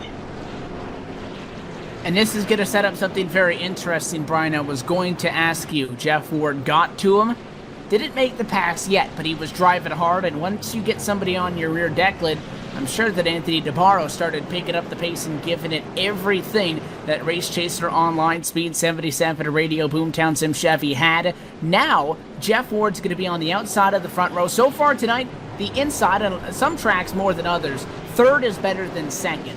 Whereas Stefan Marinac, if we were at a track like maybe Charlotte, or rather at a track like Atlanta as opposed to Charlotte, may be in a better off spot. So far, second has seemed pretty good tonight, but if Marinac can get to the inside of Jeff Ward, make it a fight for second, that's good news for the 46, even if he can stall him and Jeff Ward wins the fight. But then even if Stefan Marinac wins that battle, he equally as so can beat that 46, because Marinac a little bit fresher tires, and he's been very strong tonight in his own right in that Mach 1 Racing graphics entry.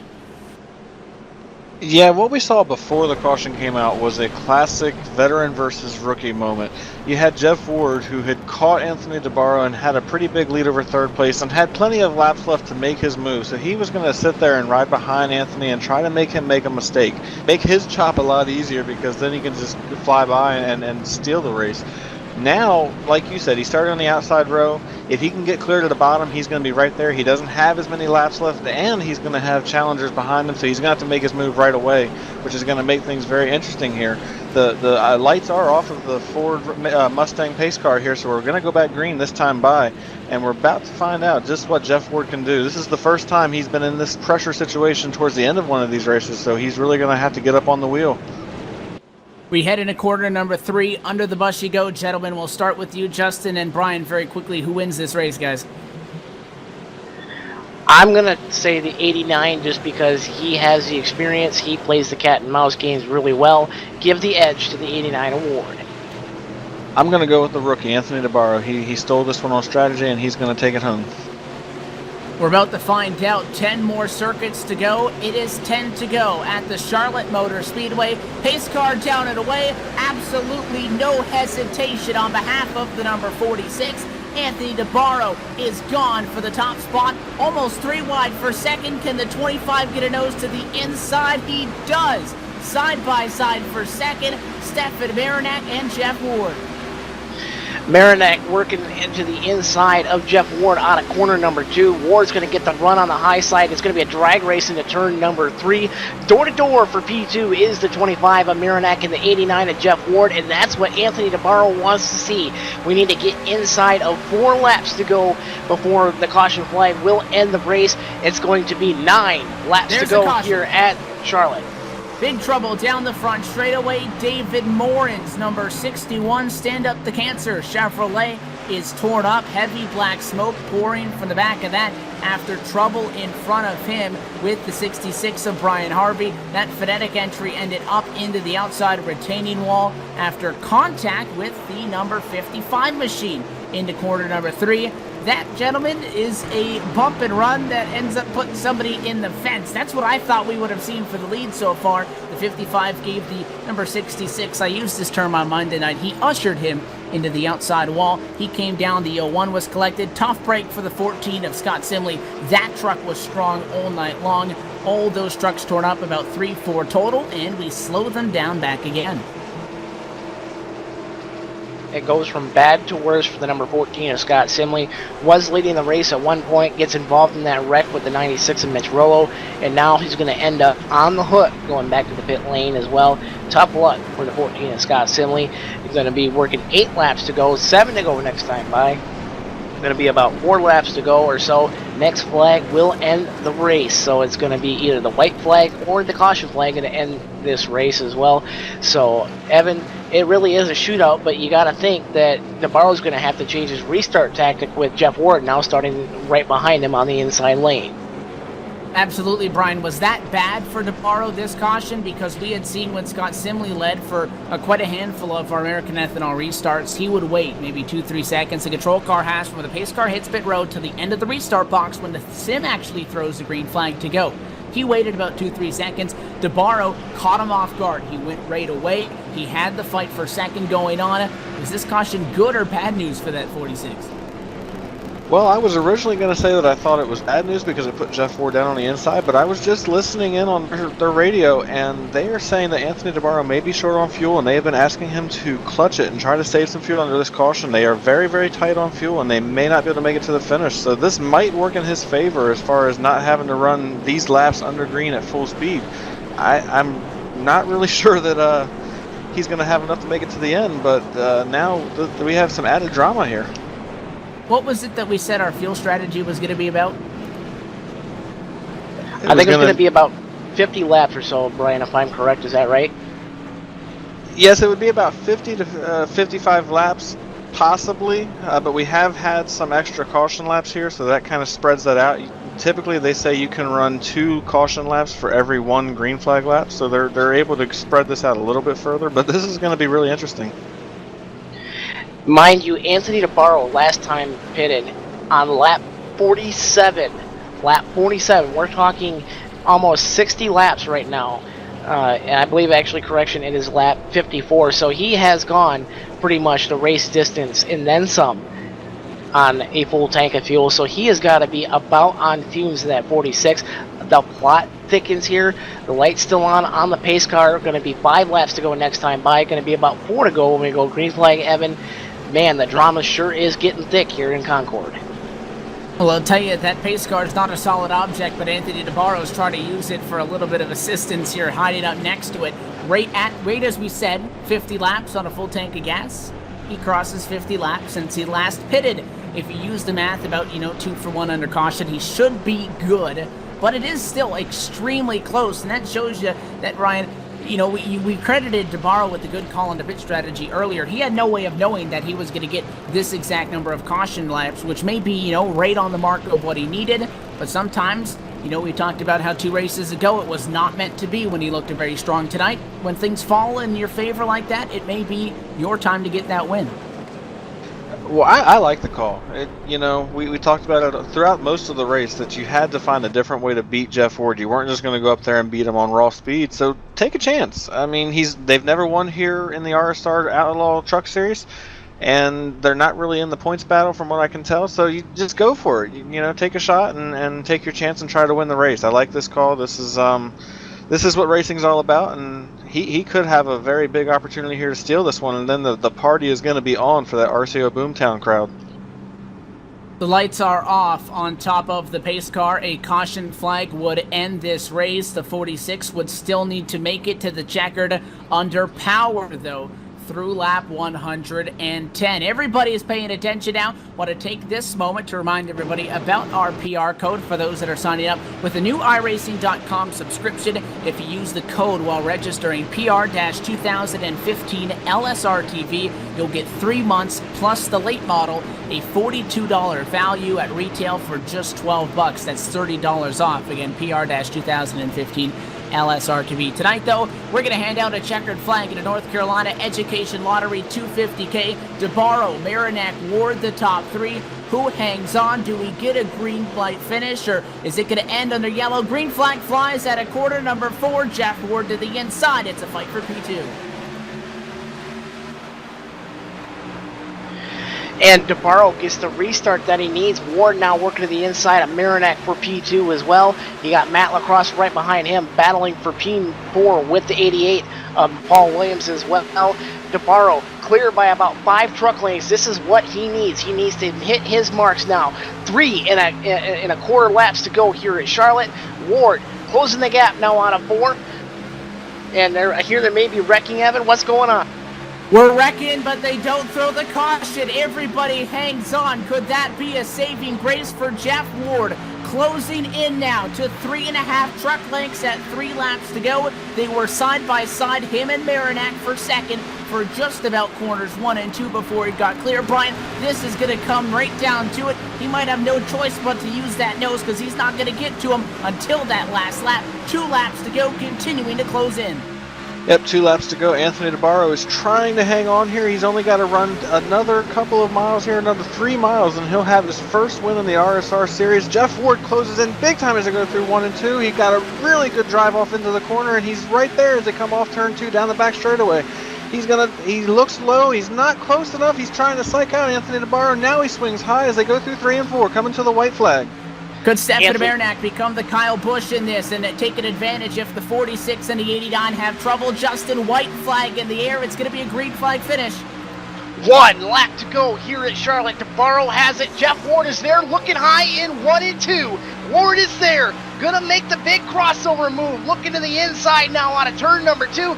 On the back straightaway, it's DeBarro. Going into 3. Can Boomtown win it for the first time? It's all you, Evan.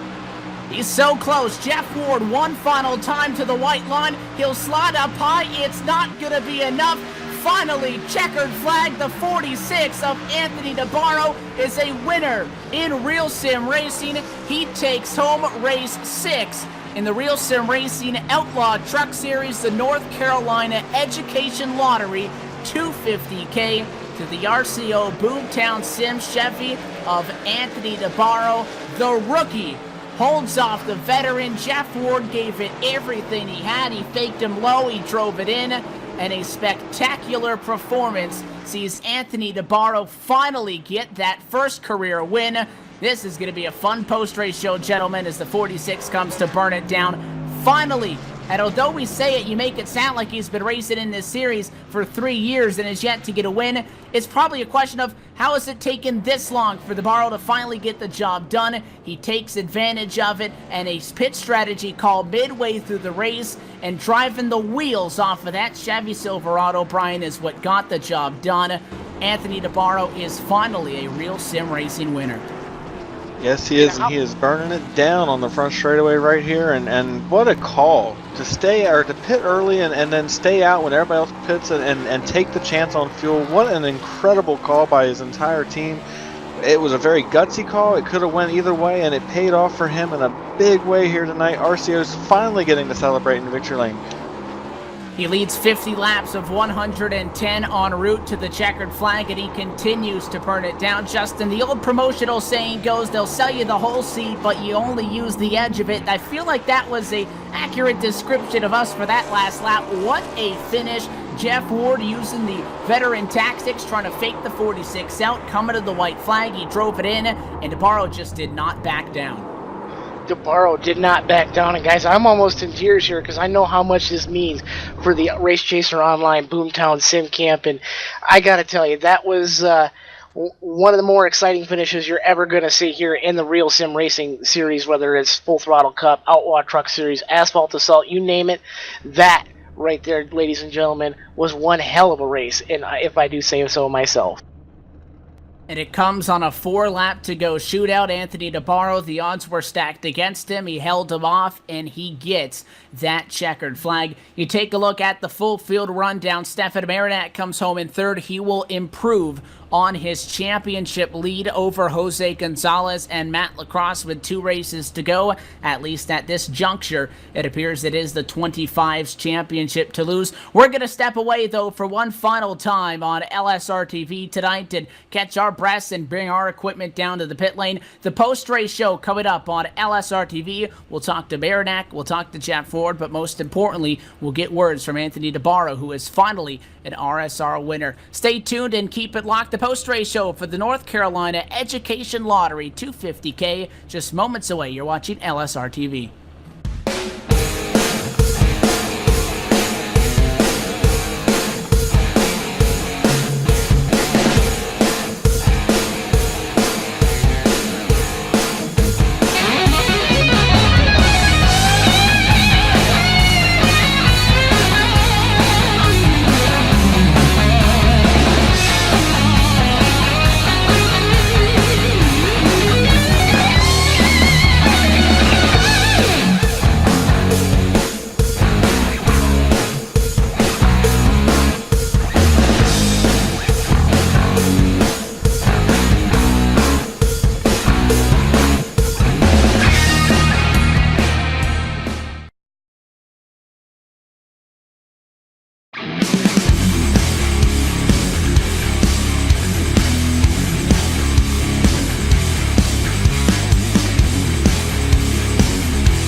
Back live at the Charlotte Motor Speedway with the post-race show on LSRTV after a thrilling finish to the North Carolina Education Lottery 250K sees a first-time RSR winner.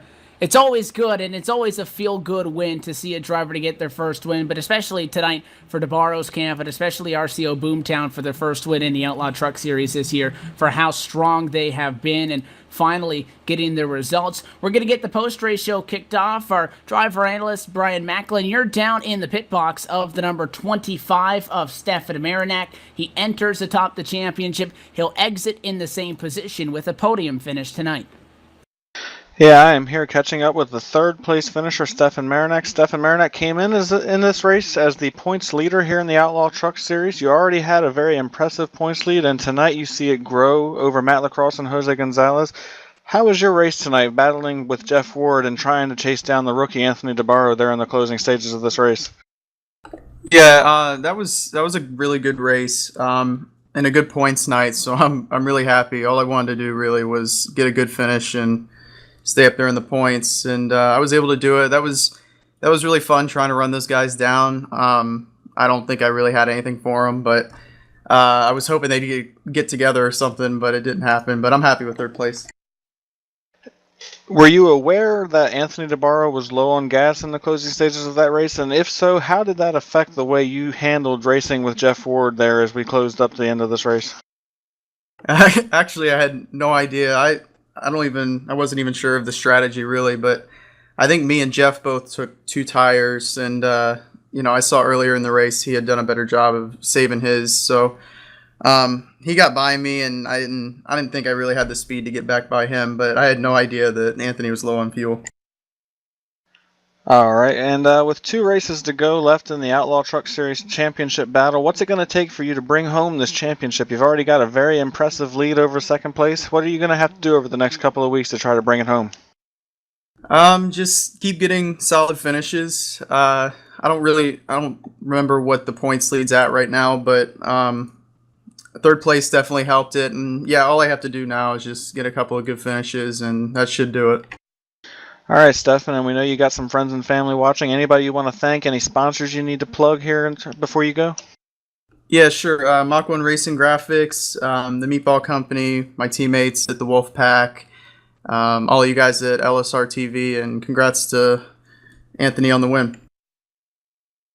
All right, that was our third place finisher, Stefan Marinac. He is going to increase his points lead here with 2 races left in the Outlaw Truck Series. Now we are going to go further down pit road where Justin Rosenau has caught up with our second place finisher. Caught up with your second place finisher, driver who's been on a tear in all of Real Sim Racing, Jeff Ward, driver of the number 89 Steel Timber Sports Chevrolet.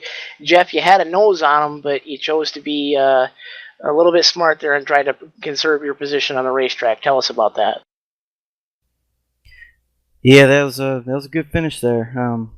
Anthony drove a great race and definitely did a good job managing his tires for not taking 2 tires like the rest of us. So I was really impressed that he could hang on there and still have the speed that he did. He had to have been driving his tail off. So and I probably need to check his roll bars, see if he's got any gas hidden in there. But yeah, it come down to the wire. And there was one point there I might have been able to wrestle some feathers, but I wanted to try to get it clean, and we just ran out of laps. We really didn't want to see that caution with 10 or 15 or actually it was about 15 laps to go there. I think we probably could have got him there, but caution's kind of got us. That's the way it turns out, and congrats to Anthony. Yeah, Anthony did end your streak here in the Outlaw Truck Series. Jeff, you've been the strongest driver. Other than just how the caution flags fell, did you really think that, especially there inside at 10 to go, did you really need that to stay green to the end? Yeah, before the caution come out there, I was right up there on him, and I was about to try to make my move after I had closed from 3/10 back or whatever it was, and it just kind of caught us at a bad time there, and then we got the racing with Stefan. That was a good battle with him, by the way, and then kind of ate our tires up a little more, and then I think was almost back down to the same level as Anthony on tires there, and like I said, he just drove a hell of a race. And Jeff, I know you got a lot of group behind you there to help support you and get you going in all three Real Sim Racing Series. Who really makes it happen for you there in the number 89? Steel Horse Racing, Dan and Nick. I know they got caught up. I know Dan got caught up in an accident there, and Nick, I think, got a top 10. So thanks to those guys and just friends and family, RSR, and you guys. That's the driver, the number 89 Steel Timber Sports Chevrolet, Jeff Ward. He comes home P2 tonight. And Evan, you got one excited Anthony DeBarro down there in Gatorade Victory Lane. Well, many thought we would be having this conversation 2 races ago. He gets the job done tonight after starting on pole position and holding off on a late race restart with maybe just half of maybe fractions even left in that fuel cell. Anthony DeBarro finally is a winner in Real Sim Racing and takes home the 6th win on this Outlaw Truck Series campaign. Anthony, before we start asking you specifics, you're a winner in RSR. How does that feel? It hasn't even settled in yet. I don't even know what to say. Like, it just feels unreal right now. It's awesome.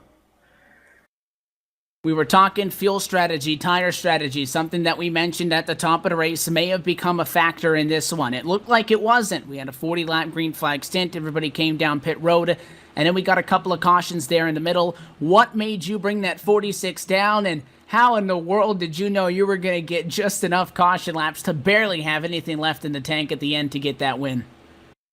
Well, it all started in the beginning as I went high. I don't know if you guys remember early in the race, my connection started blinking out, and I didn't want to ruin anyone else's race, so I dropped back to like 8th or so.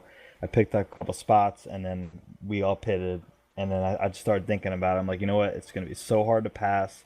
I got to gamble. I want to win this race, so I just happened to look at the mileage that I estimated in practice, and I pitted about 5 before that, and we luckily got enough cautions, and it worked out awesome. And the cautions felt just perfect, and my restarts were just perfect, and I can't even believe I beat Jeff Ford. That's amazing. You went head-to-head with a driver that has dominated in Real Sim Racing throughout the last month and change. He was on that back bumper for those final 2 laps. There were times when he was fighting with Stefan there on the restarts that would give you a little bit of a gap, and then they'd start to close in on you guys. The caution flags late, you mentioned that they're capitalizing on your restarts. What was going on, though, on those final 2 laps? I'm sure those eyes were glued to the rearview mirror, or were you just trying to pretend that he was not there because he was all over the back of that 46? Yeah, I was just really trying to keep myself calm and just see where he was going to go. I really wanted to stay on the bottom. I mean, I didn't really want him to get to the outside either. I put up a good block on him into 1. He could have wadded us up if he didn't lift there, and I feel bad for that because he would have been to the outside of me. I thank him for that. Well, now you got the first win, and I'm going to have to be the guy that asked that question. When you going to pick up that second checkered flag? Well, I mean, for me right now, I'm learning a lot. I mean, believe it or not, I'm only 6 months new to the sim, and every lap I do is I'm learning something. So I just want to gain some respect and run all the laps and see where that gets me. You know. Well, I'll tell you, holding off Jeff Ward and holding off our championship leader, I'm pretty sure you got a lot of that tonight, Anthony. It's been a long time coming. We thought you would have had it 2 weeks ago, or 2 races ago, rather, when we were in Kentucky. Jeff Ward stole that one. You shut down his streak tonight. You are officially a winner in Real Sim Racing. Congratulations to you. Congratulations to that RCO Boomtown Sim operation as a whole for making the strides that you guys have recently. Your time to thank the people that makes it happen. I got Speed 77 Radio, Race Chaser Online, and Motorsports Performance Motorsports Network. And I would like to thank Jacob Seelman, Jared Como, Corbin Himstreet, Mitch Rollo, and Chris. Brain fart. Chris Hurlo. Sorry. We want to congratulate you again, Anthony. Enjoy your off week here as far as no Monday night racing, and we'll see you coming up after the Memorial Day weekend with a lot more in RSR. Congrats again. Thank you. Looking forward to it. Guys, he's finally a winner. The 46 ends up on top of the pile. Anthony DeBarro wins tonight. at the Charlotte Motor Speedway. And he said he's looking for respect. I'll go to you first, Brian Macklin, as our driver analyst. A lot of drivers have very quickly taken notice of not only him, but this Boomtown Sim operation as a total, really picking up the game later on throughout as this 2015 campaign has progressed. I think it's fair to say that he's got it now. Yeah, the best way to get the other drivers' respect is to go out there and race them cleanly, and more importantly, go out there and show them that you can come not folding to the pressure. When Jeff Ward caught him, even before we started having those series of cautions at the end of the race, when they had the green flag run and Jeff was running him down, he did an incredible job not getting in trouble, not panicking, and not making any mistakes, and he held on and was able to win this thing. Jeff Ward clearly had the best truck like he has for a while, but sometimes the fastest truck doesn't always win, and Anthony DeBarro is definitely one of the better drivers here, and it's amazing how quick he has caught on. We heard him say he's only been a part of this sim for about 6 months, so he has done an incredible job learning and getting better in just a very short period of time. We say how the fastest truck may not all night. You cannot take away from how strong that Steel Timber Sports machine has been throughout the last two races and tonight as well. Justin Rose now, but it was that strategy call again that Anthony DeBarro did. Brian said at the top of the show that may be what it takes. It's exactly what he did, but he still had to hold him off, go head-to-head with a veteran like that, and he did not crumble under the pressure. Absolutely great to see this team finally break through to victory lane. Yeah, Anthony DeBarro, great job from him. Monumental effort there at the end to hold off the hottest driver in real sim racing. Jeff Ward, great job to him. Classy move by him by not taking everybody out there and muddying up the finish there at the end of the race there. And again, congratulations to Boomtown Sim on their first win in real sim racing. And I know it means a lot to the team principal, Corbin Hemstreet, and the gang there. And Evan, that was one of the most classic finishes I think we'll ever see in the Outlaw Truck Series. It was a thriller for sure. Late race yellows, a 4-lap to go restart, and just by 9/100ths of a second, the rookie gets the job done, and again is now a winner in real sim racing. That does it from the Charlotte Motor Speedway, tonight's North Carolina Education Lottery 250K, race 6 of 8 on this 2015 Season 1 campaign with the RSR Outlaw Truck Series is in the books, and it is Anthony DeBarro who comes out on top. Boomtown Sim is now a winning operation in RSR. There's a lot of people within Real Sim Racing that make this possible. Do need to thank all of them. Gary Mercer Trucking, iRacing.com, Motorsport Simulations, Inside Sim Racing TV, DisabledRacers.com, breaking barriers one lap at a time, Derek Spear Designs for high-performance virtual racing components, and as well Race Chaser Online on board that number 46. For more information on Real Sim Racing, go to RealSimRacing.com or search them on Facebook and make sure to give them a like. To stay up to date with everything LSRTV, follow us on our webpage at LiveSimRacing.com or through social media at Facebook.com/LiveSimRacingTV. Use the hashtag LSRTV and let us know what you thought of tonight's action. Post-race recaps, news, and other press can be viewed through our partners at Race Chaser Online at RaceChaserOnline.com or through iRacing News at iRacing.com/iRacingNews. This week on LSRTV, our regulars, iSuper Speedway, RSR Full Throttle Cup, they are off for the Memorial Day weekend. We'll see you next time out with Real Sim Racing for the Asphalt Assault TV series presented by Inside Sim Racing TV from Dover, Delaware on Wednesday, May the 27th, 9:30 Eastern and 6:30 Pacific for the Monster Mile 150. And next time with the Outlaw Trucks the week following in Fort Worth, Texas at the Texas Motor Speedway. On behalf of the LSRTV broadcast crew this evening, alongside myself, Justin Rose, now the Anonymous Armadillo, Brian Macklin, our executive producer is Laura Lawson, and myself is Evan Pasoko. Thank you so much for tuning in. Congratulations, Anthony DeBarro, a first-time RSR winner. Everybody have a great and safe Memorial Day weekend. We'll see you for the Lone Star 165 on June the 6th. Good night.